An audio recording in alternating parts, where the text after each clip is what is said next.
is Jill Dixon, and I was the captain for bringing Vaxxed to Naples. We had a sold-out screening back in August. Can I see a show of hands who possibly went to that? And who saw it online maybe since then?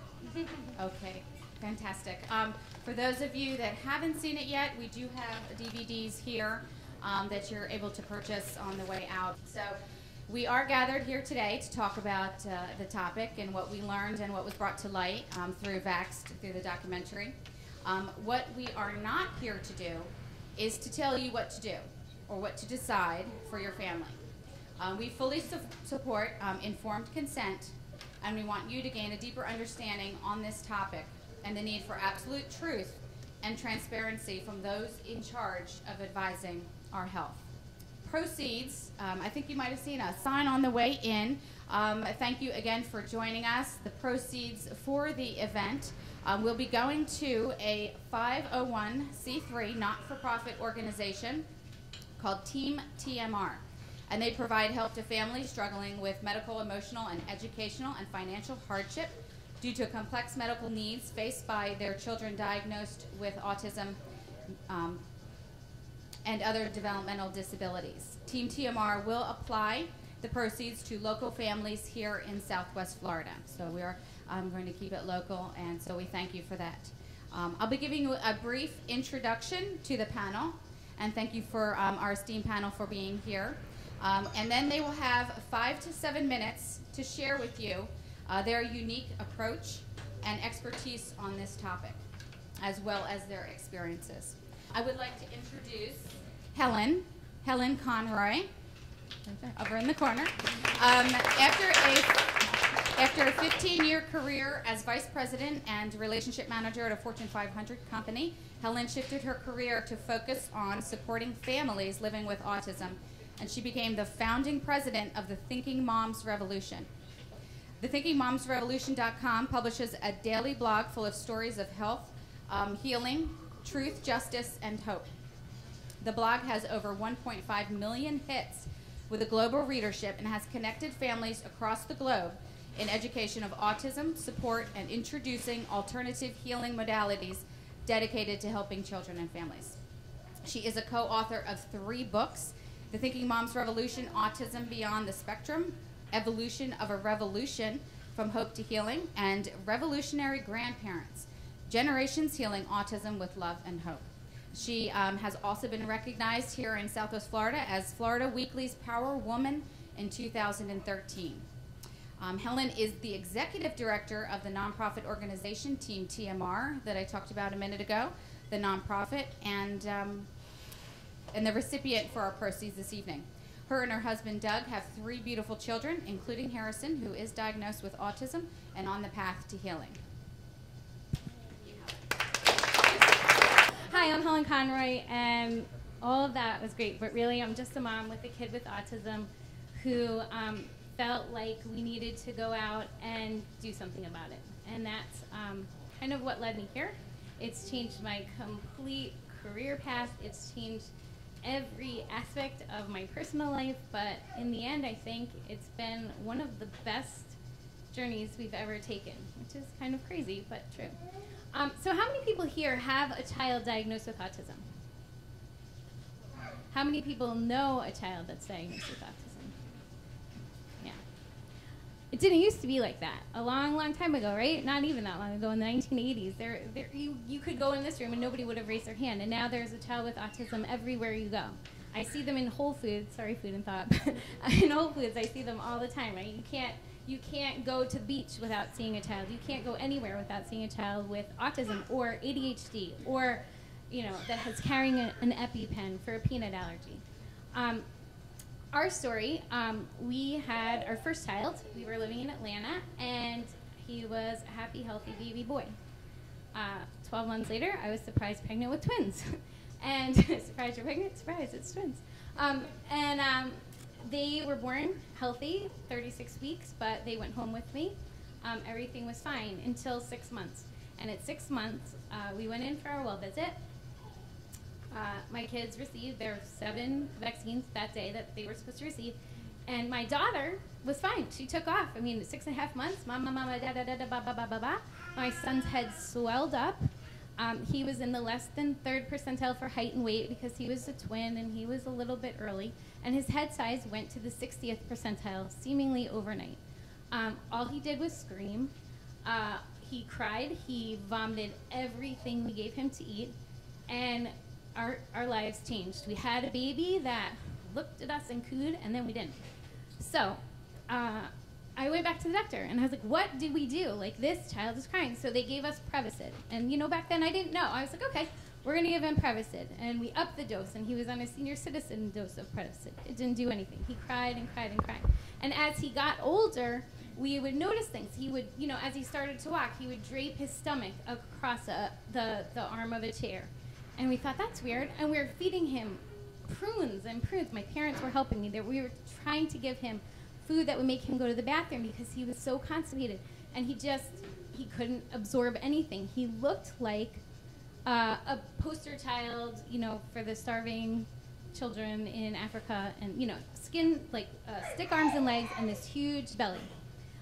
And we were, I mean, at that point we were starting to try. I was reading online and I was like, gosh, you know, maybe he has PDD. I was reading about that. That was easier for me to digest than autism. Like, autism was kind of big and scary. But I was like, oh, this pervasive development disorder, this doesn't sound so bad. So, you know, I was looking and I was like, well, these parents are doing this and this. Like, maybe if we add these couple things in. And, you know, we weren't really seeing much. So we went back to the doctor again. And I said, I want to have him evaluated. And so, you know, she said, well, he's a boy. And I said, I know, but just in case. So she did give me the evaluation, and we went. And we, you know, the early steps, people said, well, he's definitely behind in speech. And so we started speech, and that was about 13 months. And then the speech therapist said, he needs to go to occupational therapy. So we did that, and the occupational therapist said, he needs feeding therapy, he needs oral motor therapy, he needs physical therapy. And by that time, I went back to our doctor, and I said, I need to see a developmental pediatrician. And sure enough, I walked in there looking for answers. And instead, he told me, your son has autism, bide your time. And eventually, he basically implied that, you know, we'd bide our time until we institutionalized him. That was his complete solution to our problem. So I walked out, and I looked at my son. And I said, I'm not going to let somebody do that. I'm not going to let a doctor, or anybody, right, but this doctor in particular, take away my hope. He's 19 months old at this point. There's got to be something I can do. And so that kind of began our journey into autism and biomedical treatments and everything else. I bought stacks and stacks of books. I joined Yahoo boards because back then, you know, there weren't secret Facebook groups to join for autism. There were these Yahoo groups that you could join, and, you know, it was just parents from all over the country emailing each other. So I did that, and I started to learn, and I learned, you know, where the doctors were that could help me. And I went there, and they ran these tests, and he was very, very severe. But they were the first ones that said, don't worry, there's hope. You know, I started gluten-free and casein-free diet, probably when he was 20 months old. And the second day we did it, he looked up for the first time. And, like, when we called his name, he looked at us. And I was like, oh, my God, like, there's something to this. And then from that point on, we didn't look back. We have seen numerous doctors. We have treated numerous medical conditions. And I think that's the thing with autism is there's so many underlying medical conditions. If you go to a doctor, you don't have them treat autism. Have them treat parasites or yeast or, you know, whatever else is going on underneath. Find a homeopath that can give you like a whole, you know, a whole person view, or a functional medicine doctor. There's so many doctors out there that can help you. You just need to go find them. And when you tap in, and now with Facebook and the internet, it's so easy, so much easier to find them. But that's where, you know, you go. So what happened to us is we had done a lot of biomedical. How am I on? Am I good on time?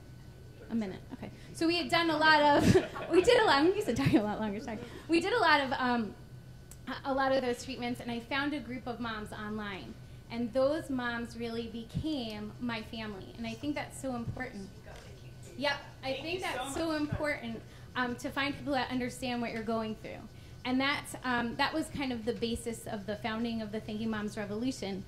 Was just 24 moms that came together from all over the world that said, you know, we can do more than this. And we started to share our story. And I think that's the one thing, if I could tell you to take away from all this, is go out and share your story. You're very, very powerful. The more you tell it, the more people will hear it, and the less people can invalidate what you have to say, because it happens, and it's happened to people in this room, and it's happening all over the country. So I'd like to welcome Dr. Brian Thornburg, Doctor of Osteopathic Medicine. Dr. Thornburg develops systems to improve the lives of families and children. He helps them find a balance between family life, work, health, and their communities. He applies the same approach to his medical practice, consulting, charity, and lectures. His work inspires these families to adopt a simple, natural, and back-to-basics lifestyle. Dr. Thornburg is a board-certified pediatrician who trained at the Medical College of Georgia Children's Medical Center and at Nova Southeastern University College of Osteopathic Medicine. He conducted research at the Agency for Healthcare Policy and Research at the U.S. Department of Health and Human Services, among others. He also holds a philosophy bachelor degree from DePaul University. I graduated residency from the Medical College of Georgia, and the attendings there would tell me, don't accept patients that don't vaccinate, and you're a product of your training. So when I left residency and I started my first practice here in Naples, I turned to my nurse. I said, I won't accept anybody that doesn't vaccinate their child, because I'll just see a series of problems and confrontations with how they want to have medicine delivered versus what I've been trained to do. And over the next 6 to 24 months, as I sat in rooms with mothers, I listened to what they had to say. I just didn't take that dogma that I was taught, but I stopped and I listened to what they said, because there was a person in front of me. And I started thinking about, well, what happens to this child now if something happened? What happens 3 years from now? What happens 20 years from now to this child if they're right? And so I thought that the person in front of me has a right to control what's happening to their child, not the government, not me as a physician. So that was my first kind of philosophical leap into where I'm at now, where I partner with parents and we work together to decide what the best vaccine schedule for your child.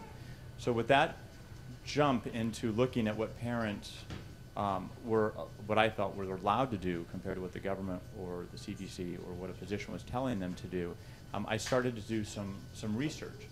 And I sat up one night and I said, well, what's the rest of the world doing? You know, the Western world, what are they doing with their vaccines? And I started to write a paper, and it was about 3 or 4 days. I just sat in my room and researched and wrote, and I wrote my first paper on vaccines called Vaccines: A Global Perspective. It was 5 pages long.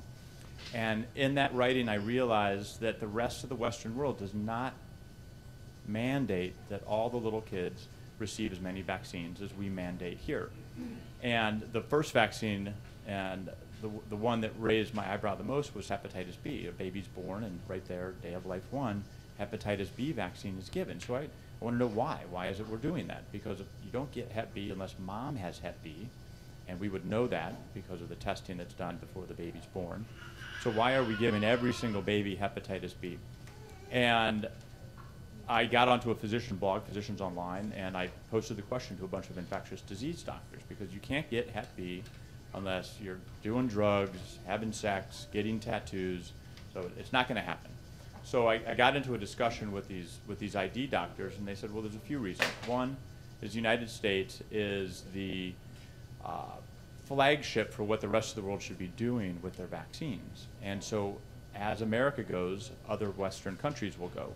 And because hepatitis B is epidemic or is a pandemic in certain countries, we would want those countries to implement a vaccine schedule where they start to mandate Hep B at birth for their citizens, even though it doesn't really affect our citizens the same way. Then another ID doctor said, well, what if the lab test that we ran on mom at 34 to 36 weeks was wrong, a lab error, and that she actually had Hep B, but the lab made a mistake?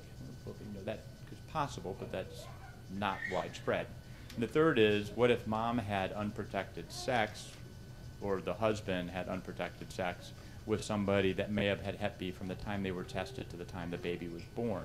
So those were the 3 reasons that I got out of infectious disease doctors for why we're giving hepatitis B at birth. And when you look at the rest of the Western world, as I mentioned before, they don't have the same philosophy. They're not looking at protecting populations, they're looking more at the individual. And so as I as I wrote this and I looked at all the different amounts of vaccines being given, I brought that back into my practice, and I started to partner with parents. And the next step was, well, how are we going to talk about these vaccines to parents? What's a schematic that would help parents understand what's happening with vaccines? So I divided them into 3 different groups. One was asteroids hitting the Earth, which happens, but very rarely. And that would be your polio vaccine in the United States. That would be your hepatitis B vaccine for a little child. It happens, but it would be very, very rare. Then you have airplane crashes, which are also rare, not as rare as an asteroid, but rare, and nobody really walks away from those. And that's your meningitis shots. Whenever you get meningitis as a baby, there's a 50% chance of lifelong neurological complications or death. So that's like a plane crash. And then you have your car accidents, which happen almost, well, every day, but almost everybody walks away from that. It is possible that you would have a very serious outcome from a car crash, but most chances are you're going to walk away from your car, from the car crash. And that's your DTaP vaccine. So that's how I started to analyze it when I wrote that paper, is let's look at this from a more practical standpoint, a standpoint and a perspective that parents could understand and can bring back to their home so they can decide what's best for their child. And that completely changed how I practice medicine. Now I've been practicing for 13 years, and I was just talking to Dr. Rusty as you were speaking, and I have several autistic patients in my practice, but they all came in with autism. And in 13 years, with the way I practice, I don't know if this is coincidence, but it just occurred to me, so that's what I'm sharing. I have not had a child go autistic, if you want to call it that. I have ADHD, but I've not had the full-blown. And when you were mentioning ADHD and what was the other one you mentioned? Yeah. So that's all spectrum. I consider anything from ADHD all the way to full-blown low-functioning autism as a spectrum of the same problem. So that's kind of how I got here as a pediatrician, board-certified pediatrician, and started to decide that parents and doctors need to participate, because that's really what the rest of the country or the rest of the world is doing. Of note, and this is kind of interesting, today in my office I learned that Merck is going to start to phase out Gardasil. And about 3 years ago, the Japanese Health Ministry, which is the equivalent of the United States Health Department, stated that they do not recommend any of their citizens take the Gardasil vaccine. And about 2 weeks later, the United States Health Department came out and said it's 100% safe. So it's interesting that as time goes on and more information's out there, that we're starting to see a little philosophical change occurring in what the pharmaceuticals and the government are doing. Thank you. Thank you, Dr. Thornburg. Dr. Joel Bohemier, thank you for joining us. He was raised in a holistic family. Dr. Bohemier is passionate about natural health care. One of 46 chiropractors in his family, he lives by and teaches the principles of honoring the innate wisdom of the body. Whether it's organic foods, green living, or creating a healthy, resilient body, mind, and spirit, Dr. Bohemier is regularly found speaking in North America on these topics. He also serves as an advisory board member for greenmedinfo.com, the world's most widely referenced natural health database. Dr. Bohemier received his Bachelor of Science degree from the University of Manitoba in 1996 and his Doctor of Chiropractic degree from Life University in 2000. He has practiced in Italy, Canada, and currently maintains his practice in Naples, Florida, where he mentors doctors to open Maximize Living health centers. So I have a unique perspective on healthcare because the first of the 46 chiropractors in my family was my father. And he was helped by a chiropractor, had major sinus problems and migraines. They went away after seeing a chiropractor, so he thought he had the cure for sinus problems and migraines, but quickly discovered it was much more than that. But because I was raised in his line of thinking, my parents chose not to vaccinate us. So I'm 40 years old, and I've never been vaccinated. I've traveled to over 30, close to 40 different countries around the world, including Africa and in the deep jungles in the middle of nowhere, Southeast Asia and Indonesia. And I can tell you from experience, from my family first, that unvaccinated children are far healthier than vaccinated children. Okay? I have 40 cousins, being a French-Canadian Catholic family, 40 cousins. And my parents and their generation were all vaccinated, and there was a lot of hay fever, allergies, eczema, and asthma. And in the next generation, no child was vaccinated. And I can tell you that there are, to my knowledge, to this day, no signs of hay fever and allergies and eczema and asthma. There is a huge difference. Now, I attribute that to our healthy lifestyle, but I also attribute that to not being vaccinated. And so my stance is maybe a little bit harsher because of my life experience. However, I do understand why people choose to vaccinate their children because of the fear involved. So I'd like to go over the 3 things that I've learned. I've studied this extensively. I've spoken to infectious disease specialists that their mandate is to vaccinate. And they brought me in to figure out why many people today are choosing not to vaccinate. And that was an interesting talk, let me tell you. But there's 3 things that I have issues with. There's much more, but 3 major things that I'd like to talk about quickly and just touch on. Number 1, the toxicity. You would never choose to ingest mercury on your own. You would never choose to take a little bit, just a little bit of formaldehyde and drink it, knowing that it's a carcinogen. You would not choose to take a little bit of aluminum and decide to snort it. Nor would you take polysorbate 80, which causes infertility and colitis, and decide to eat that either. But because it's in a vaccine, in a clear, nice, clean-looking vial, it's okay to inject that directly into the bloodstream and bypass all the natural immune defenses. And so we're seeing a lot of issues, which is the major thrust of the movie Vaxxed is from the toxicity related to vaccine. But that's just one of the issues, and I think it's the most common one. There's another one that I think might even be far worse than that, maybe not. It depends on your perspective. But it's what a vaccine does to the immune system. Most people don't realize that there are 2 very important functional branches to the immune system.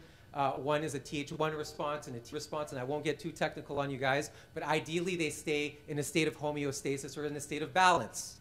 Okay? The cell-mediated Th1 response is the one where you get sick when you get a disease. Like if you get chicken pox, what are the signs of chicken pox?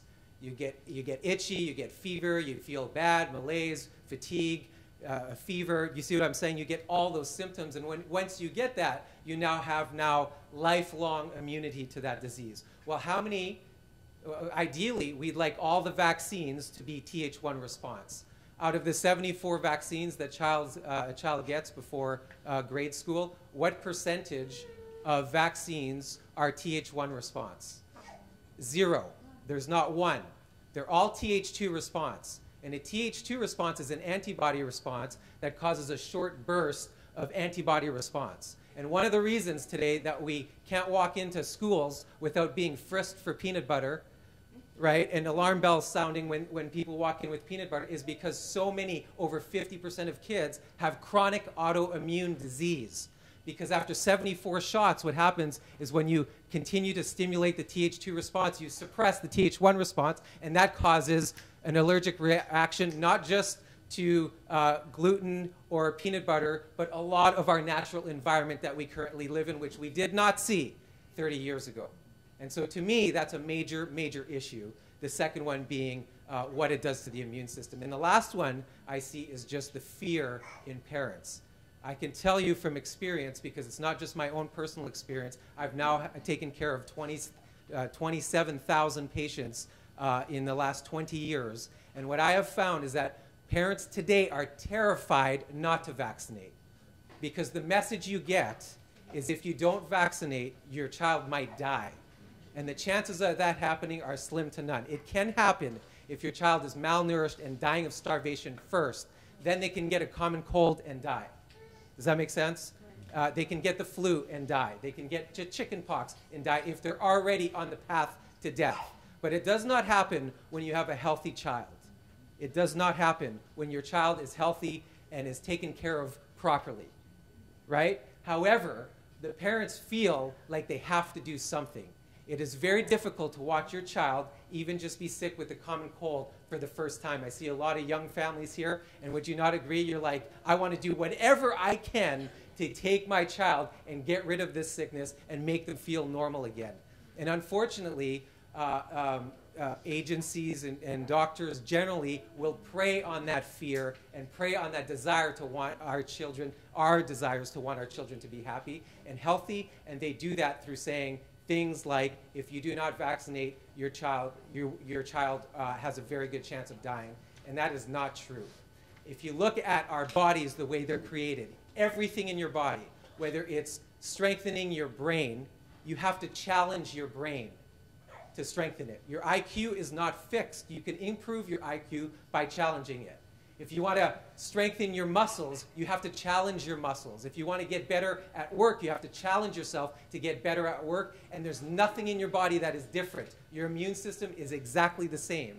When a child gets sick, that's a challenge for the immune system, and over time, your child will get stronger and healthier because of it. And so I'm here, hopefully, to decrease the amount of fear, because I now have 2 children who are 11 and 9. They've traveled the world extensively along with me, and they have never been vaccinated either. And I'm just here as an example to show you that you can do it. Okay? Thank you. Thank you, Dr. Bohemier. Deborah Post is a board-certified advanced nurse practitioner with over 34 years of experience in a variety of health settings. She has worked extensively with chronic fatigue syndromes, male and female hormonal imbalances, and adrenal stress disorders, women's healthcare, autism, ADD, depression and anxiety, insomnia, acute and chronic disease states, and other related health issues. She is certified in environmental medicine to help her clients clear up their internal and external environment to allow more optimal physical wellness. Working within an integrative medical approach and using a variety of complementary techniques, including medicinal herbology, nutritional and health education, she and her clients work together to achieve maximum individual learning and approaches to health. Her approach is as a functional practitioner, evaluates and works to unravel the problems and individual concerns of each client. Thank you for joining us, Deb. To do what I do as a medical professional, I had to admit at some place along the line that I've caused harm, and probably quite a bit of it in 30, 40 years of experience, because unwittingly I didn't know. They told me it was okay. I gave Vioxx that killed 60,000 people before we stopped it. So once you admit that, you're free to go learn things that go against the grain. But until you do admit it, you're going to fight. You're going to find anger and frustration and no, that can't be it. And in the face of obvious facts, a lot of medical professionals will push back and say, no, you're the idiot, not them. But you have to admit that piece first. I've been practicing, and I have seen such an unprecedented rise in autoimmune diseases that it's almost ridiculous. My own story is I had 4 MMRs in the early 20s because I don't hold a titer, and I needed it for work because I'm a nurse, and so I had lupus by 26. All right, so again, it's such of those things you learn as you get going along the game. I got rid of that by changing diet and doing the same things very similar that she did, and I still did it as a 26-year-old and had results. So there's hope, guys. So NIH include, they estimate 23 million people have autoimmune diseases. And actually, that's not true. It's more like 60 million because they only checked out 24 diseases because they had good data on 24 diseases. There's 80 to 100 autoimmune diseases. Then there's another 40 that we suspect now that are autoimmune as well. All right, just another 40. How about that? Mayo Clinic reported that the incidence for lupus has tripled in the last 40 years. Everything's tripled in the last 40 years as far as these health problems go. All right? And there's a couple of reasons I think that are, as far as vaccines go, that are important to sort of look at. There's the idea of toxics and adjuvants. Does anyone know what an adjuvant is?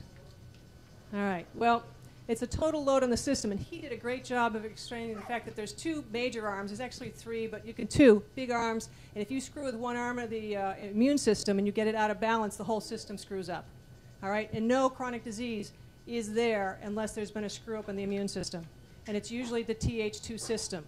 All right? So the bottom line is that we're not born with this dysfunction, so where did we get it? Now, we have susceptibilities genetically, and I do genetics in the office, and there are susceptibilities. There are vulnerabilities. They're not death sentence. And we have to understand that every child born is different than every other child born. So there will be situations that are going to get screwed up sometimes.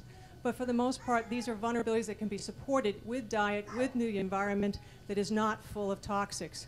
And you have to understand it is the total load on the system. It's not any one thing. It's the repetitive total load. Average mother's downloading 90% of whatever she's been exposed to in a firstborn child. 90%. And that's an average of 238 to 400 chemicals generally. Right, so the total load of a kid coming in is pretty fantastic, but for the most part, a lot of kids do well. But then you add things like vaccines, and we're getting into a whole other situation. There is a professor, Yuda Schoenfeld. He's the head of the Center for Autoimmune Diseases in Tel Aviv, and he's the father of autoimmune diseases. And he just created a new one for us, a new syndrome called Asia. And that is, because I'm supposed to talk about how adults, how you are all going to fare from having had vaccines. And again, it refers to autoimmune systems that are caused by adjuvants, things that are put into vaccines or into your body that increase the immune system's response in an unequal way. Okay? The primary one is aluminum, and the way he studied it was because of the Gulf War syndromes. You had a whole bunch of soldiers that all of a sudden came back with tons of problems, and the only thing they could bear it down to is the fact that they all got shoved with enough vaccines to take out North America before they went. So, and he looked at aluminum, and he basically says that this doesn't leave the system like the vaccine advocates say. It goes in and just crawls around and does neat things in your brain or in other places in your body. And an adjuvant speeds up the response and makes it stronger. The reason Gardasil was such a god-awful mess is because they actually used a new generation aluminum that was more powerful than the prior ones that have been in the vaccines conventionally. And thank God they took it off the market. Another version of this, if you will, would be the shingles vaccine, why people have to get a little worried. Did you all get the FDA statement that FDA sent out 2 statements about the Zovirax, the shingles vaccine? The first one was like in 2014 and said, oh, by the way, it might give you chickenpox and shingles. You missed that one? Oh, God. Well, there was another one in February, too, in case you missed that one. The one in February says, and it may cause eye disorders, in particular, necrotizing retinitis. How's that one sound? Isn't that good, too? All right, and here's the other problem, is that every time a kid got chickenpox, and I had chickenpox when I was a kid and didn't die. Now, every time a kid gets chickenpox, and I'm sort of around that kid, or this or that, that's my way of getting a natural booster. And guess what? There's no natural boosters anymore. So we're going to have epidemics of things because there's no natural boosters. And so everyone's getting shingles now that normally wouldn't because all the kids are vaccinated, and so there's more problems. All right, and the stress goes on. So this is a byproduct, if you will, plus you can get the other stuff. But the other people, how many people have heard of SV40? Yeah. Only the older folks are going to hear about it. I'm not sure. There's only a couple of us that are probably here that are going to be actually affected by it. The federal agencies admit the 2 following facts. The Salk polio vaccine released in public use in 1955 to 1963 was contaminated with SV40, which is a monkey virus that causes cancer in animals. They agree. This came out 40 years later when they released it, and we could see the data. But yes, they actually continued to use the vaccine until 1963, and over 100 million kids, including myself, was vaccinated for it. And yes, it does cause cancer in humans. How about that? Non-Hodgkin's, lung, and breast cancer, or no, brain cancer in particular. And it's been found, SV40 has been found in these. And there's particular situations that set it up as you're getting older.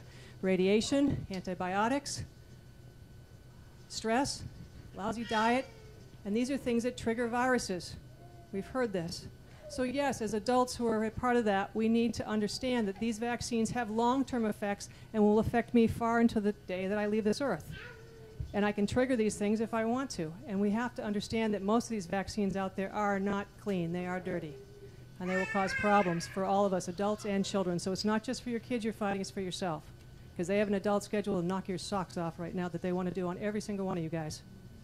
So take care of it. Thank you, Deb. And yes, I do have that information, the adult program that they put out in 2015. It's like a 60-page document on how they're going to release a vaccine schedule on adults. So even though we're talking about the MMR and children, we're not. We're talking about all of us. Dr. Rusty Schlatter. I know him as Dr. Rusty. Thank you for coming here. Dr. Rusty comes to us from a long and prestigious career in pediatric medicine. Did I say that too long?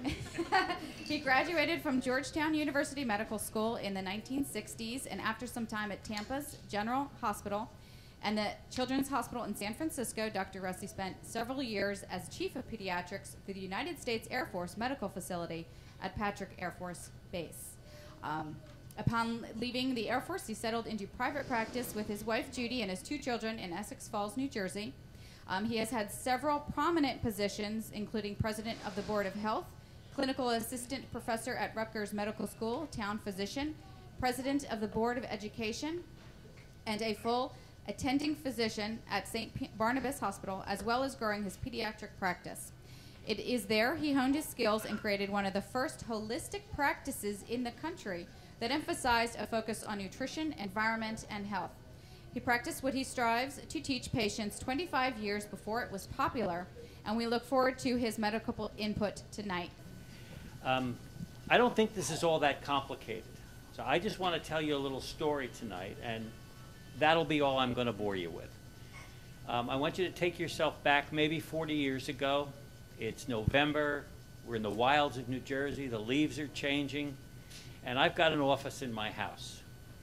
But as usual on a Saturday night, I'm upstairs scraping wallpaper. The doorbell starts to ring. Somebody's pounding on the door. I go downstairs, and it's a lawyer, a young lawyer from up the street. He opens the door in front of me, and he says, "You have to come, you have to come, you have to come." I take care of his 3 children, who were at that time 2, 4, and 7. So I went. I grabbed my stethoscope, and I ran up the street. He was 4 houses up. The first aid squad's in front of the house. The lights are flashing. We ran inside, and they've got his 2-year-old on the floor. They're trying to resuscitate him there. So it took us about 15 minutes. We were able to get him intubated. We were able to get his heart started again, and we got him into the ambulance. We got him over to the hospital, got him into the intensive care unit. After about 6 or 8 hours, we could not figure out what was wrong with him. We didn't know why he was sick. So I sat there with the parents for 2.5 days until there was really nothing left of this little boy that they recognized, and we just turned the machines off and let him pass away. In the initial post-mortem exam we had with this young man, we still found no cause for his death. And I was very, very perplexed. So we sent some of the slides over to Columbia University in New York to the neuropathologist over there. And I couldn't believe the report when it came back, because it said, cause of death, viral meningoencephalitis compatible with measles. He didn't have measles. He hadn't been sick. He didn't have a fever. He didn't have a cough. He didn't have red eyes. He didn't have spots. He hadn't been sick at all. What he had, I realized after about a week of thinking about it, is I had given him a measles vaccine 10 days before. So I made up my mind that day, because that's a known but rare side effect from measles vaccine is neuroencephalopathy, and you can die from it. And this young man did. And I decided at that point that I was never going to entertain another set of parents who didn't have a choice. Thank you, Dr. Rusty. Dr. Cade Copeland. Dr. Cade Copeland has been working in functional medicine and as a chiropractor for the past 5 years, and has helped people locally in Naples, Florida, and beyond. It was after he witnessed much of his wife's victory over disabling diseases without medications that Cade went on to become a graduate of Northwestern Health Sciences University with a Doctor of Chiropractic. A much sought-after national health speaker and educator, as well as a recipient of numerous Best in Southwest Florida Holistic Practitioner and Chiropractor Awards, and being a member of numerous advisory boards, he believes in equipping his patients with the power that can only come through knowledge to make decisions that are physically, mentally, and spiritually healthy. As a doctor, his goal is to change the current status quo by helping the community restore and maintain true lasting health naturally. Dr. Cade is a true leader practicing what he teaches, that sickness and disease doesn't discriminate against labels, from the color of your skin to the size of your bank account. Without our health, we lose everything we hold dear in this world. Thank you, Dr. Cade.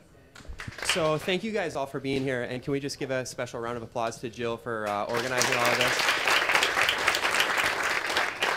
I love being in a room where we can all sit together with kids in here, and it's amazing to see the healthy kids that are around here. So I love that, and parents, thanks for being here tonight. So I have the honor of talking about, so you're not going to vaccinate, now what? And that's going to be kind of hard for me to talk about, because I think we are all trained over and over in this world to look through a certain frame. And that frame has already been decided for us, hasn't it? Every time that you turn on the news, every time you open up a magazine, every newspaper, every radio show, what does it say? You are less than, and you need this to be well again. And Dr. Joelle talked about the fear, and nothing drives me crazier.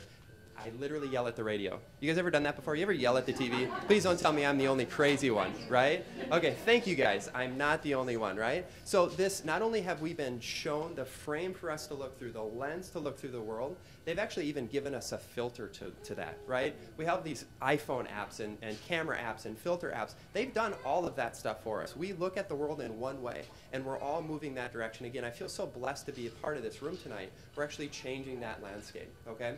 You guys notice how it's very hard for all of us to talk in this short amount of time, too?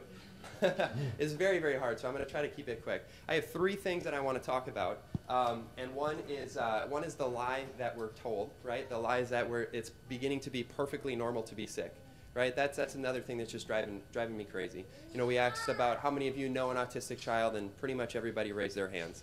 How many know somebody with cancer, heart disease? The list goes on and on. Guys, is any stinking disease getting better? How many Walgreenses did you pass by? How many CVS's did you pass by?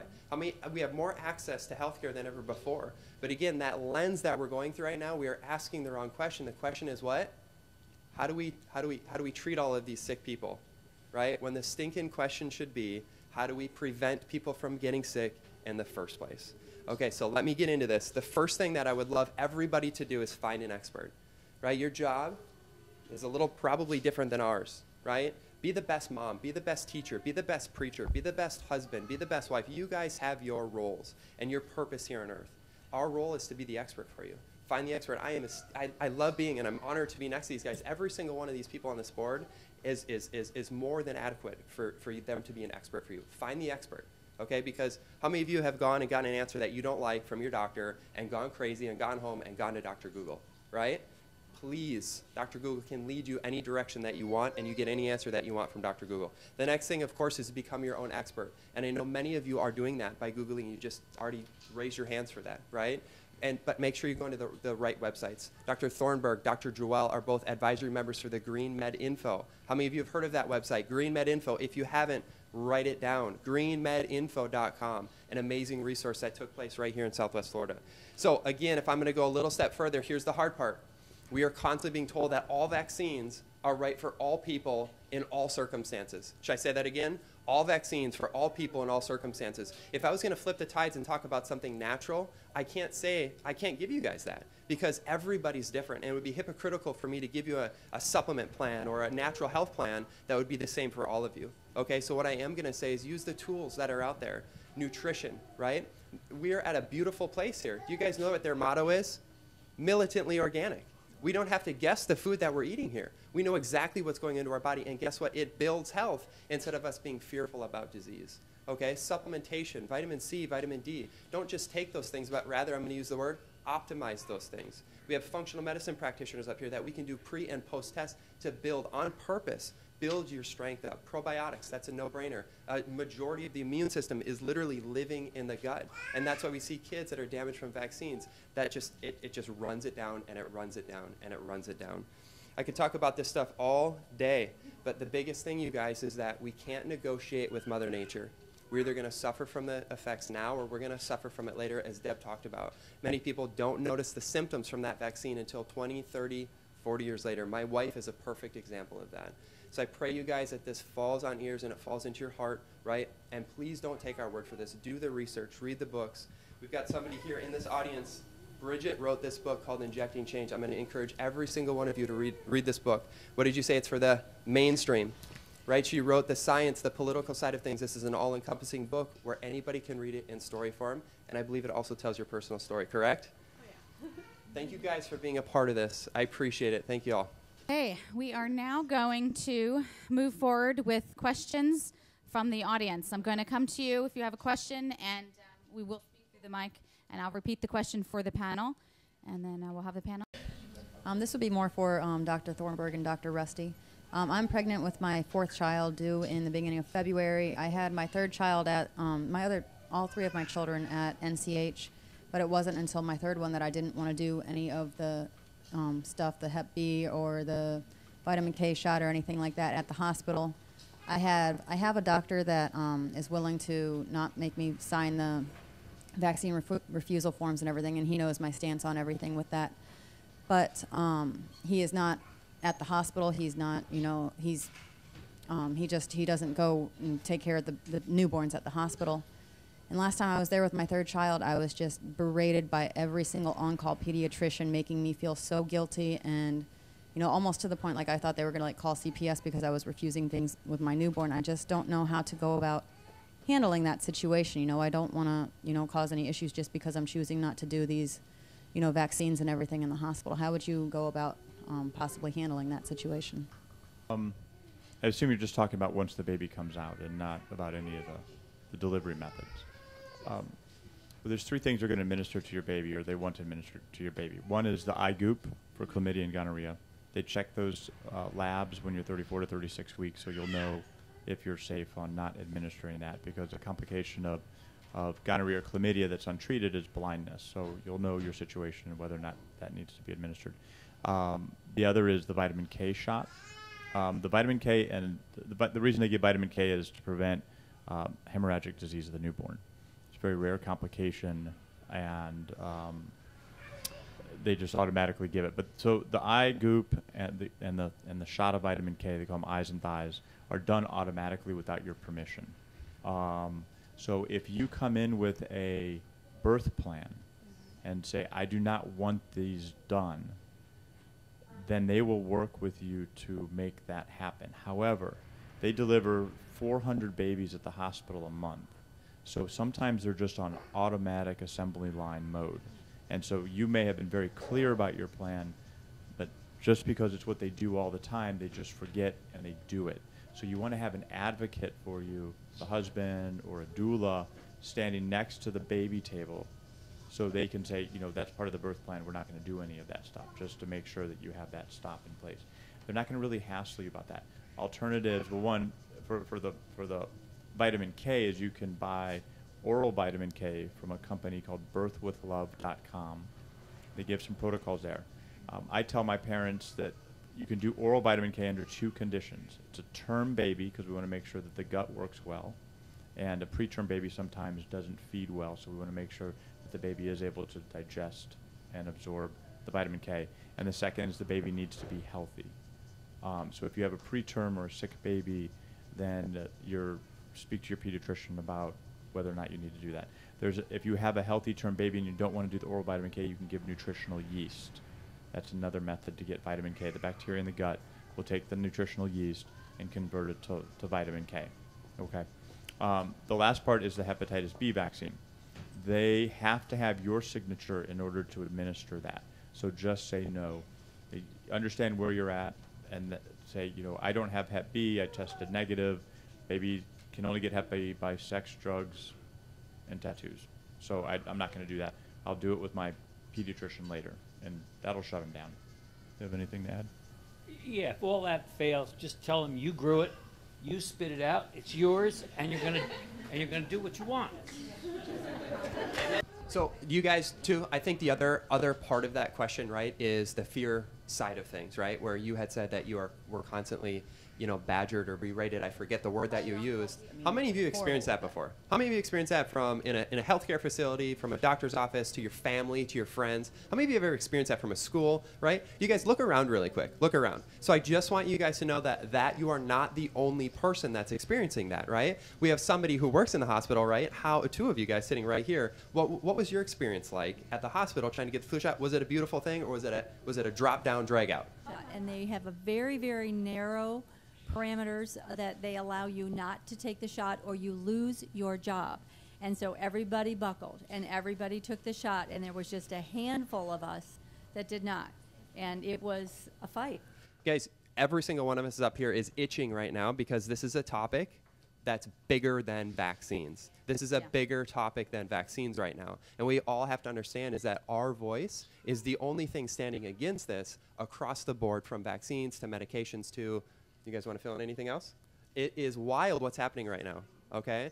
So, I don't know if you guys want to add anything to that, but this is a big, big topic right now. I just want to add something because I know where you're coming from. I deal with parents all day long, And we have a lot of times parents come to us that say, we're in the hospital, we refuse the vaccines, they're threatening to call CPS. And that's where you're going, right? And you can talk as tough as you want, but it's a real fear for a mom, right? That's, God, my worst fear ever. Like, I can't even have a fourth child because I don't even want to go through that. So I get where you're coming from. I would also, definitely have your husband, have a doula, have whoever it is that's there, like, know your plan and be nice but firm. But also, it won't hurt you to have, an attorney on the side that's prepared. Like, I don't think that's a bad thing. Seeing where I've come from. And I'm not saying it to scare you, but it's never a bad thing to have a name so that if that becomes the case, you're not in any, you can say, you need to deal with my attorney. And so that they can't, they'll back down after that. Like, so it's not a bad thing, but I'm not trying to scare you, but there is that component. I mean, we do deal with a lot of parents who come for grants that are emergency grants that say, I need $2,000 to pay a CPS attorney because, they're threatening this. And they're good parents. These aren't child abusers. So it does happen. It's a valid concern that you're fear. And I think that there's a couple organizations I can give you afterwards if you want to look into that just provide those resources just in case. Probably won't ever have to use them, but it's never a bad thing to be prepared. Did everybody put their name on the email list? Because we might not have time to talk personally with everybody. We are going to send a follow-up email to everybody with those resources. And if it's not you, please forward it to somebody that you love and you care about. You never know how far that will go. Unbelievable, unbelievable. But just to touch on the vitamin K shot, the vitamin K shot that you get in a hospital has mercury in it. Just FYI. It has polysorbate 80. It also has mercury in it. I sat with a specialist, PhD, from McGill University, who oversaw the vaccine administration in the country of Canada. And he actually confidentially told me that one of the reasons they give the vitamin K shot now is because the vaccines that they give now at birth, like hepatitis B, cause mini strokes in the brain and cause some bleeding, and they want to help prevent that. So now they're injecting with vitamin K that has a host of other symptomatology. He actually did a research paper where he showed 1,000 children before and after vaccination, very young, within the first 4 months of birth, and you saw the same symptomatology physically on their face as a stroke following the vaccine, just FYI. Does it coagulate the blood? It makes the blood thicker, correct? Vitamin K? Vitamin K does, yes. Vitamin K does that, but the Can I add one more thing about vitamin K? Just there are two forms that you can get that are injectable. One is water-based, and one is suspended in benzyl alcohol. The one suspended in benzyl alcohol, which they use quite routinely in some nurseries, says do not use in infants because the benzyl alcohol, plus everything Doc said. Yeah. The one in water isn't all that much better, but it's better. The thing is, if you nurse your baby right at the beginning, you don't need the vitamin K anyway. So, I mean, there's just no reason for the whole thing. Okay. Thank you. Wow. Excellent answers. Questions? Next question. So what about the next step, like if you don't vaccinate and then schools come along? What do you do then? Where do you go? Yeah, even if you have an exemption, where do you go? You just go to the Department of Health here in Collier County. And you just get an exemption form. Okay. So the only time it might be an issue if you go to private school. So for example, my kids currently are in a private school, and we got a letter this year saying my daughter's in 6th grade, but going into 7th grade, they're going to recommend that they're caught up with all their vaccines, or they will not let their children in the school. Right. I don't believe that for a second, because I believe when I write the check, they're going to take the check. Now, they might not, and that's okay for me, because I will just gladly take my children to a different school, because I will not, over my dead body, are they going to inject my kids just to allow them into school, right? But I've been educated in Canada and in the U.S.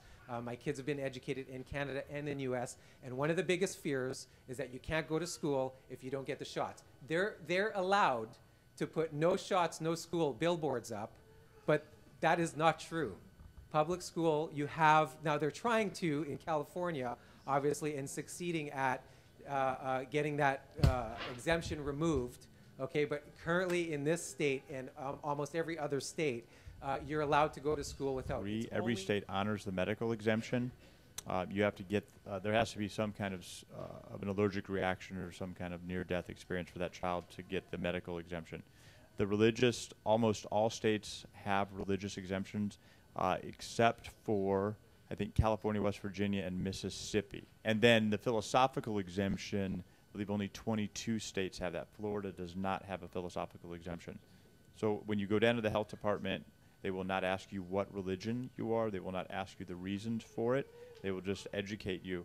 In terms of public schools, they have to accept you because that's what the state charters or state statutes say. Private schools have to follow the public schools state charters. I have a website link outlining this done by an attorney. That's not to say that a private school is not going to do some pushback. The Diocese of Venice, which we're in for the Catholic schools, have the bishop has said that no one can come into school at one of those schools unless they're vaccinated and up to date. My kids went there last year. They know who I am. They did not push me on it. I actually went up and had an appointment to meet with the bishop on this topic after meeting him, and suddenly it was confirmed one day when I got up there, it was suddenly, we didn't know anything about this. You have to go back home. So pretty much you have to stand your ground on this.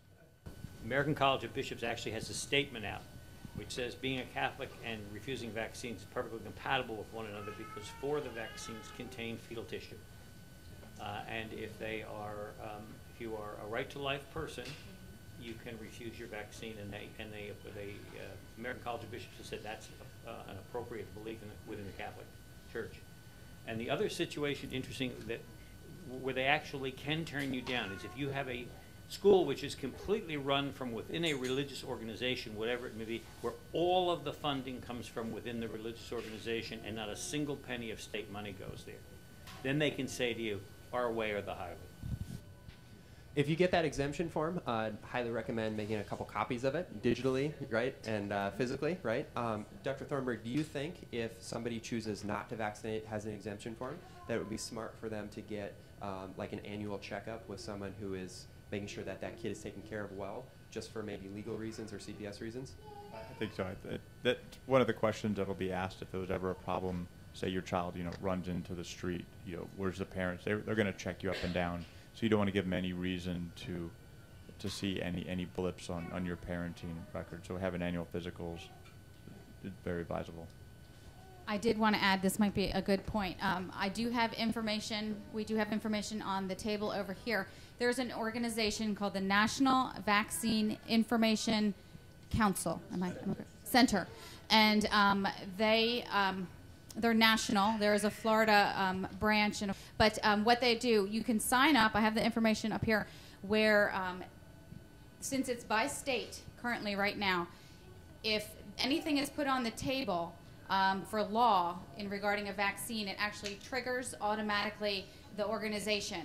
And they will email you so that you have the ability and the right to go into action and prevent mandatory vaccinations. Okay, so it's a very important thing to get involved with. They only email you when this occurs. This happened about 6 months, maybe a little bit more than 6 months ago. I don't know if you know, but we did thwart it already in Florida. So it's definitely something that you want to know about and stay in tuned with, because it will affect your children and it will affect you. Next question. If you already are vaccinated, how big does nutrition play a role in protecting yourself from like all the things you guys were talking about and compromising your immune system? A lot of the damage that can be done as part of, and again, I told you it's total load on a system. And, we're constantly bombarded with things as, in environmental medicine, it's like people walk out of my office sort of shell-shocked at all the different things that we're not paying attention to. But the only thing that's going to change a human body in any way, shape, or form is the air you breathe, the water you drink, the food you eat, the amount of sleep you're getting, and how much exercise, and your attitude about the whole thing. All right? Anything else is a drug, usually, or something outside the situation. And obviously, food is a big one. And again, everyone is different. I don't recommend the exact same diet for everybody. There's some basic guidelines and so on and so forth. But a lot of the problems that people come to me with is gut, and Cade had mentioned the same thing. And gut problems are probably most of what I do in an office at any given time. If your gut is not intact in a way it shouldn't, it's not digesting food properly, everything in the rest of the system goes off.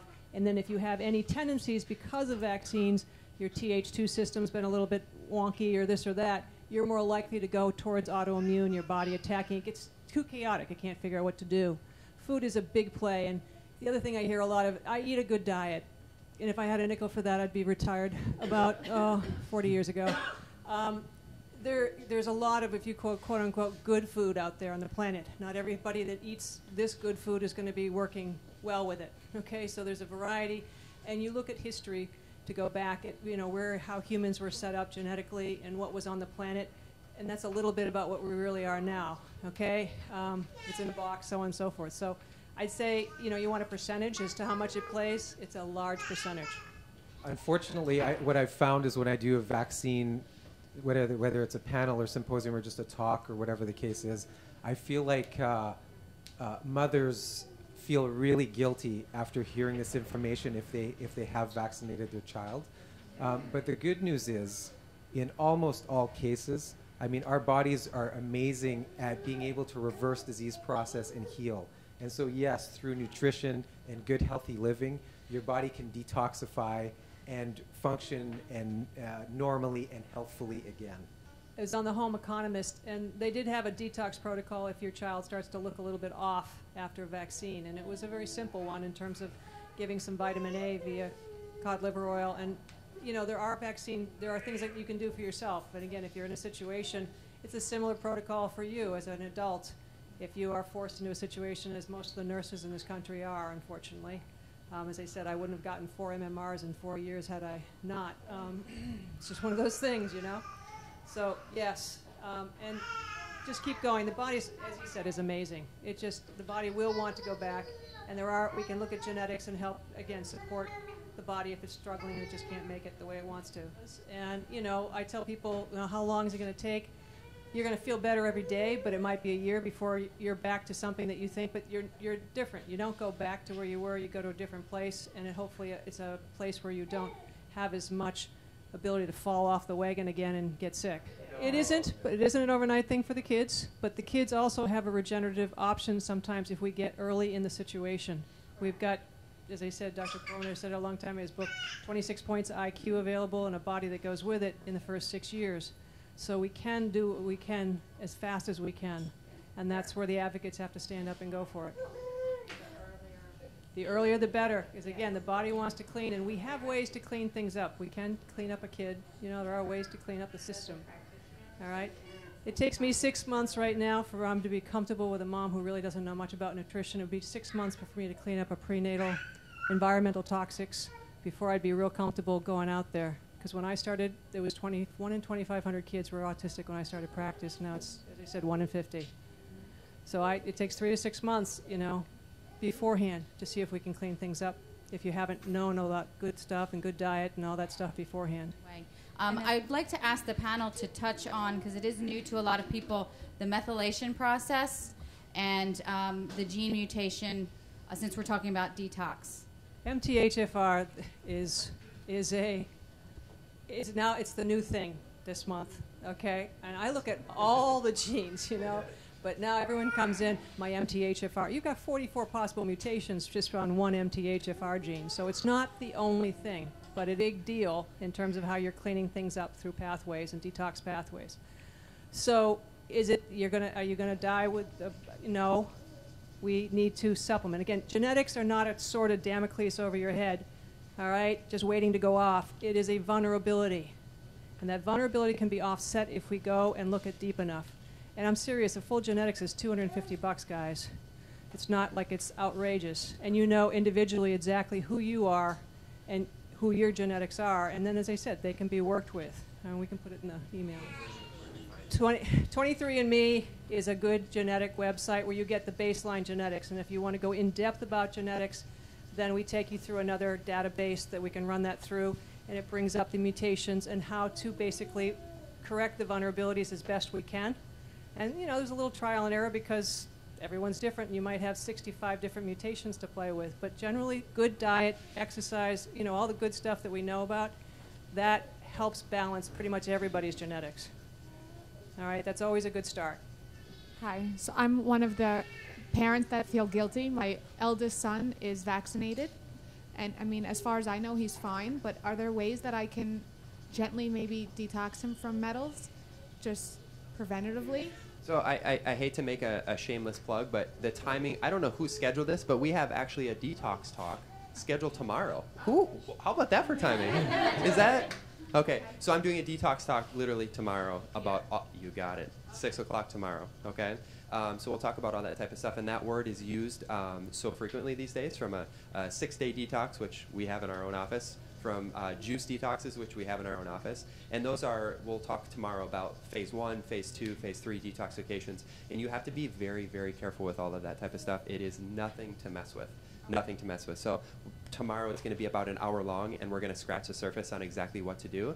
But, you know, again, find an expert. Detoxing is about not cleaning and pulling stuff out. Detoxing is about cleaning up your system so it does the job God put in there to do.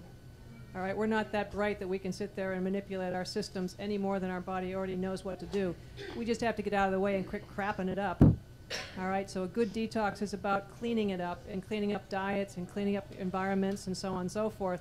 And then there's more in-depth support if somebody's very deficient, and that depends. And again, because if you go in there trying to pull something out, you can get twice as sick because your body put it someplace smart and your brain doesn't know where it is. Has there ever been anyone or like a study or something like that where they've ever looked into children who were not vaccinated that have autism? Because I feel like I've never heard of that. So there's a question is can we look at, maybe I'll rephrase the question. Is there a way to look at a bunch of kids who got vaccinated versus a bunch of kids who didn't get vaccinated? The CDC considers that an unethical study because vaccines are so helpful that why would we withhold them from those who don't have vaccines? But there is one group, the Amish, they don't vaccinate. So if you look at Amish and you look at vaccinated kids, I mean, there is some confounding factors. Their diet's a little different. Their lifestyle is completely different. But they have a much lower incidence of autism. I believe it's about 1 in 250 compared to our 1 in 50 in mainstream culture. So it's not just vaccines. If you consider vaccine a toxin, then there are environmental toxins. So the chemicals you use in your house, the chemicals in our clothes, you know, jets flying overhead, what's in the water that we drink, what's sprayed on the foods. Roundup is a great example. Roundup, you have wheat-ready Roundup now, so they spray Roundup on our wheat. It helps it mature so they can harvest it faster. Roundup, when we consume it, essentially punches holes into our gut mucosa, creating leaky gut syndrome. And then when you have leaky gut syndrome, larger particles than your body's ready to accept moves into the interior, the sacred space of our body, and then our immune system, which mostly sits around our gut, goes berserk, and that just starts adding to that toxin load that we're talking about. It is the big, remember, as I said, we download into our newborn kids and then we keep adding to it. And people don't think of things that, like in the environment, like Scotchgard on the couch and Teflon from the pan and stuff like that. And any child can be, in a situation, any child can just be vulnerable to those kind of situations in terms of the total load. Just always think of the total load. I want to know whether or not an epidural has an effect on the unborn child, other than the obvious reason of, pain-free for the mother, but does it affect the unborn child? So the question was, does an epidural affect an unborn baby or at the time of delivery? So I was in residency when we had our first kid, and I said to my wife, I said, I noticed that babies come out a little bit sluggish if that mom's had an epidural. So I said, maybe you want to consider going natural. And she, of course, I got the look like, are you nuts? You're not the one pushing this out of your body. And I just left it alone. It was her decision. And about 3 weeks later, she comes back and she's got a stack of books about this high. One of the books is Immaculate Deception, and there was a couple from Gentle Birth Choices. And she says, I want to have a home delivery with a midwife. And then that took me way over to right field. So I was in residency. So we ended up finding an OB that would deliver at home, and we ended up with a home delivery. So I think that anytime you introduce a narcotic into the spinal cord, they say it doesn't leave that area, but you've just shoved a needle through skin, through the dura. There's a path you've just created and burrowed into your spine that there can be a leakage out of that narcotic, and it can make a baby a little bit more sluggish. There have been studies on lower APGAR scores, which is the test that, they grade the baby on breathing and color and all that kind of stuff after birth. And so there are lower APGAR scores generally following birth with an epidural. What would be your advice, aside from educating and reading and giving books and sending studies? And I mean, I'm doing all of that already, but what other advice would you give to help convince family about something that you feel so strongly about? One of the suggestions I would have is if they're not willing to at least like go up to the NVIC website and actually read about each of the shots that they want to put into her at any given time before they offer their advice, and do a little reading, just tell them, look, I can't discuss it with you because you really don't have enough knowledge to discuss it. You have enough knowledge that they said it's good, but you actually have no knowledge for yourself. And why would I have any kind of discussion with you if there's nothing to discuss, just your point of view, which is I have to. I'd also look at it as a gatekeeping perspective. Gatekeeping is everybody has the best interest of the child in mind. So our parents have opinions on how we should raise our kids, our friends do. Everybody has an opinion, and they want to be gatekeepers. And they're coming at it with authenticity, with true concern for the well-being of the child. But you are the parent. And so not to create a difficult, controversial interaction with that person, say, I hear what you're saying, so you're respecting their opinion, but my husband and I will take this under advisement and we'll decide what's best for our family, and you just leave it alone. And it's not just with vaccines, it's going to be discipline, it's going to be the school, it's going to be, are they going to be able to go out? It's all of those things. It all comes back to thank you for your advice, and we'll take it under advisement. For us, we abruptly stopped vaccinating at a certain point when our lights turned on. And what we went, my parents were on board because my mom would go to the pediatrician with me and she would say, this is too many in one day. Like, she supported vaccines, but she was like, this is too many. Why are you giving so many? But my in-laws, we had said to them, hey, you need to get shingles shots and flu shots and everything to see the baby. Like, we had done that. We did it to them, right? Because that's what we were told. So then they were on this trajectory, and we had to correct it. And one of the things that we did early on was I pulled out a schedule. You can find it online. There's a million places you can find it. It's what the babies get today, which is 74, right? Versus what we got, and then what they got, which is even less. I mean, I had maybe 10 before I was 6, and they had maybe 6 or 4. So they're ingrained to think that vaccines are, important, but which vaccines and why? So if you say, are all of these that important, and then you go through them with them and say, well, Hep B, I don't think she needs that because I don't have, Hep B. And I'm not taking her to a brothel tomorrow, so I think, maybe we can wait on that one. And if you go through them, one by one, they start to say, oh, you know what? Yeah, maybe this is too many. Maybe we just stand back and let you do, because then all of a sudden you've taken charge. You're showing them the research. You're empowered, and they're like, well, you actually know what you're talking about, so maybe we'll just take a back seat to that. So, that's been my experience. The other thing is there's a movie. I know we're talking about Vaxxed, but there's a movie called The Greater Good. Yeah, and sometimes that one turns, changes their minds. There was an article that just came out recently that said 5 reasons why the measles is better than autism. And I thought that was just pointed so stinking well. And if we have so much faith in our medical community, why do we not have the faith that once a child does get measles, that we have the modern ability to intervene and keep that healthy kid or that child well? I mean, I don't get why can we have one and not the other, right? All of these diseases, again, the most modernized, culturalized, healthcare accessible country in the world. Why can't we treat those things if God forbid the kid gets it, right? Wild.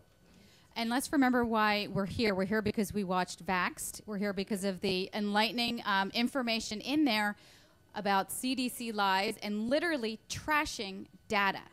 Okay, so let's remember, let's have them watch, Vaxxed. There's 10,000 documents, and it's available to you. It's a lot to go through, but it is there. Just to go back to the fear thing, my daughter was injured by her 2-month vaccines, and she's now deathly allergic to milk, eggs, and peanuts. And when I make that connection, people are so confused. They don't see the connection, even though one of the risks on the sheet that you were given to by the doctor says allergies and asthma. But if you want to talk about fear of an illness that you've probably never even seen anyone have, try taking your child around day to day and feeding her trying to feed her when she's deathly allergic to common foods. She can't eat in a restaurant. I mean, if you want fear, then, you know, these food allergies are very scary.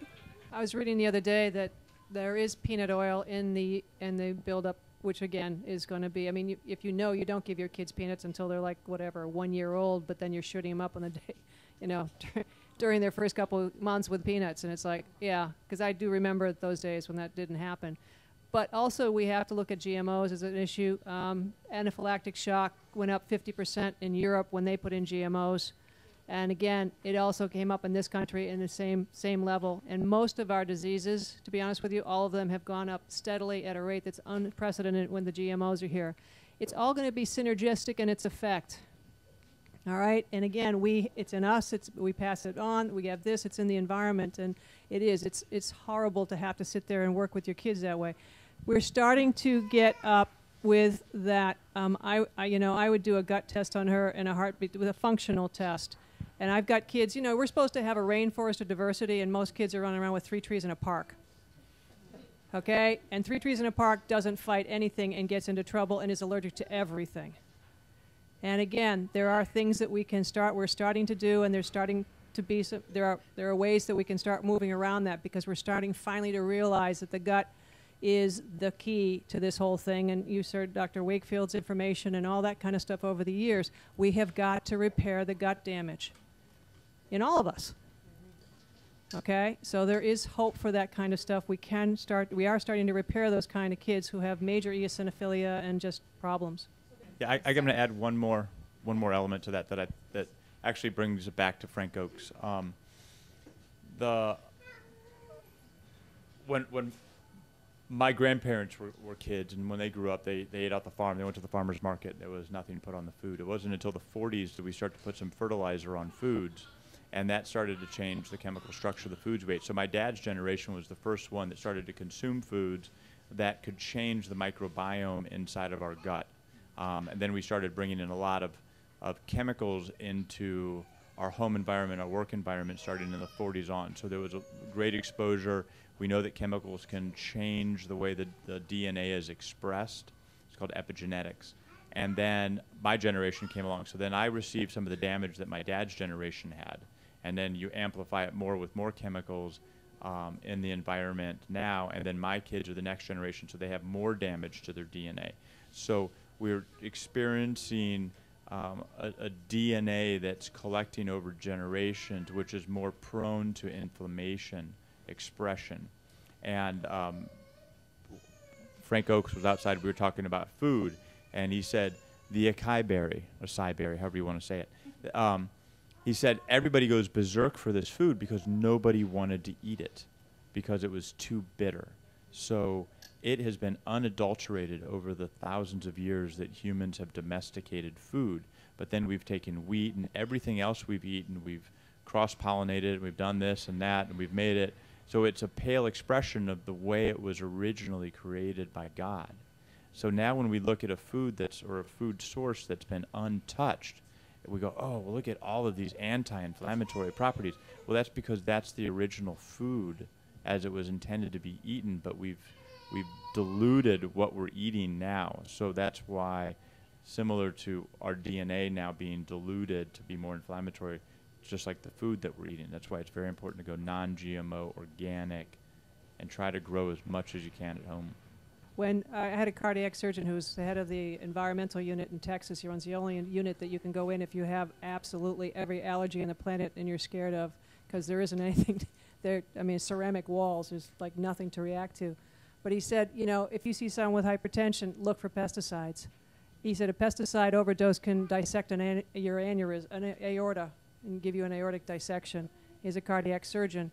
He said pesticides can do things that you have no understanding can do. You know, a little bit doesn't go a long ways. It goes a long ways.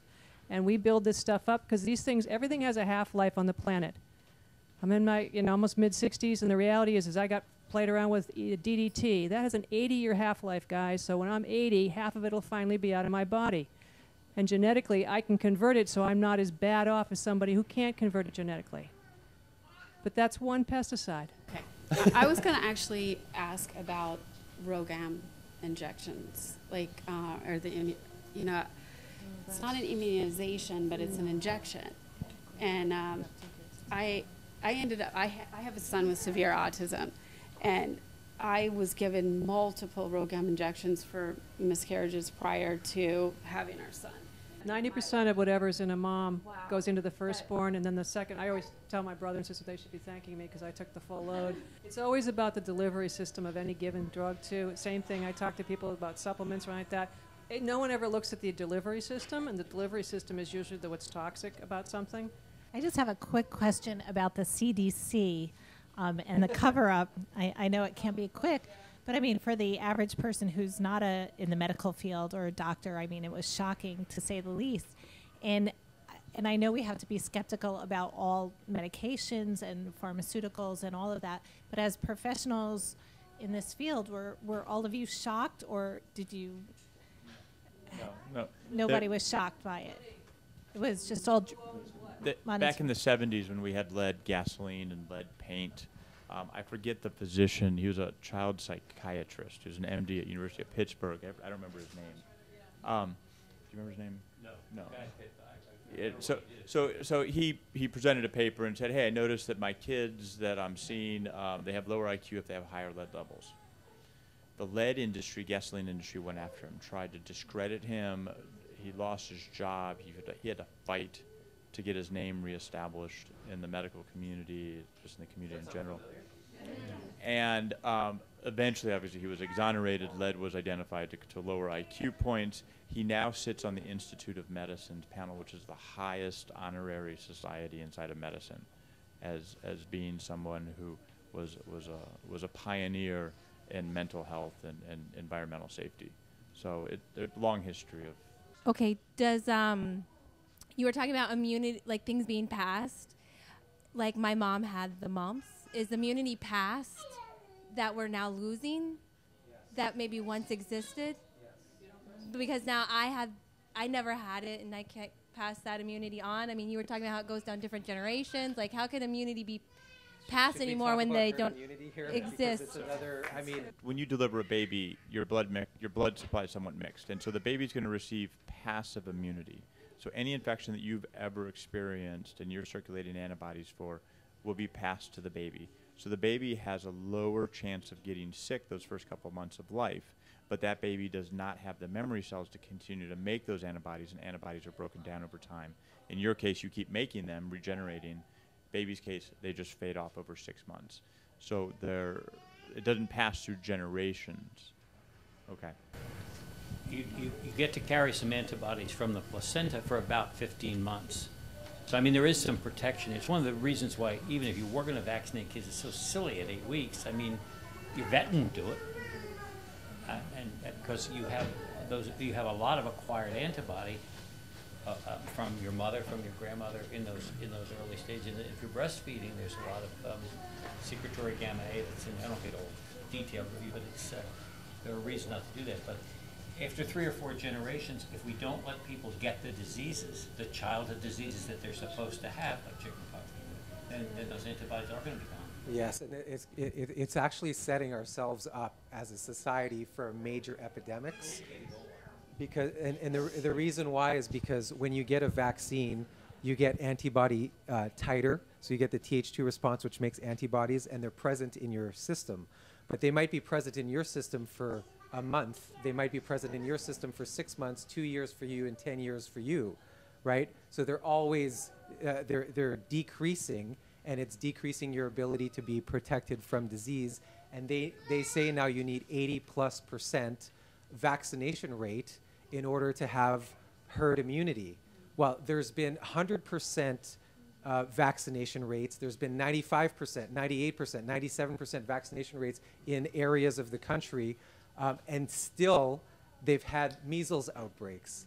And it's because that everybody's different in terms of how they respond to that. And so because of that, we are creating a society that is not only weak in terms of responding naturally to wild viruses, but we are also creating a society that will most likely develop epidemics because of the amount of vaccines that we are getting. See, they started off telling us that if you don't get vaccinated, you're going to get sick, right? There have been a couple of studies, very small, 1,264 people in New Zealand, comparing non-vaccinated to vaccinated kids, showing the opposite. Okay, there have been a couple studies like that. Now what they're saying is the vaccine isn't for you, the vaccine's for the community. You're now affecting her if you don't vaccinate your children. And so they're now blaming it on herd immunity and getting social pressure on you. And that is not the case. That is not the case. Guys, we're going to talk. The latest one is in Quebec, the largest one, and they had 99% vaccination rate for measles. And they blamed the unvaccinated kids for the measles, but it was 99% vaccinated, which meets the requirement of 80% to get herd immunity so no one gets the disease. And guess who got the measles themselves? The vaccinated children are the ones who got the measles, right? So don't let this the smoke screen scare you. There's a good snarky cartoon that I'll have in my lecture, and it says, it's a mom, and she says, if you're so convinced that your vaccines work, why does my unvaccinated child bother you?